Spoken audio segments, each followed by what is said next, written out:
My daily routine is early compared to other people. I wake up around 4:45 a.m.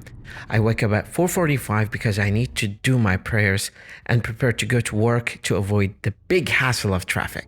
Despite the fact that I wake up very early in the morning, I still face a lot of traffic because we drive on a highway that connects many southern provinces to Baghdad that did not get or receive any maintenance services since 2003, except some patches here and there. So it's a patchwork.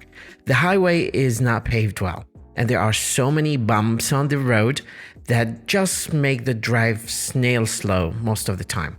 When I arrive downtown Baghdad, I find a spot to park my car.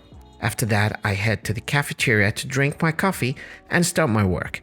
First thing I do is to write down the list of things that I plan to complete. When I say I plan to complete, I mean it.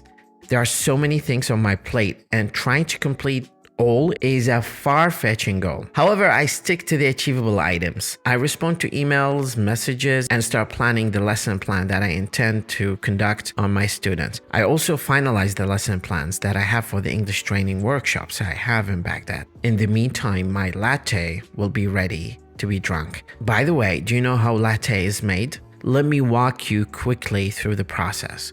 Latte is an Italian espresso, so the word latte is Italian for milk. A cafe latte is 1/3 espresso, 1 or 2 shots, and 2/3 steamed milk, topped with a layer of foam.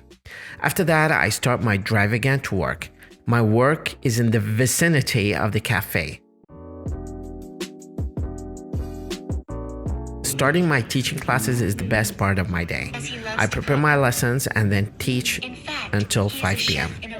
The other teachers and I always eat lunch and talk together in the teacher's room. I teach again in the evening when I return home, starting at 9 p.m. And then I correct my students' homework and tests. Then I do some exercise, eat dinner with my family, and exchange some talk with them before I head to bed at about 10 o'clock. We love to watch animal documentaries, and finally I read them a bedtime story for 5 minutes before I fall asleep. That's in a nutshell my daily routine as an English teacher.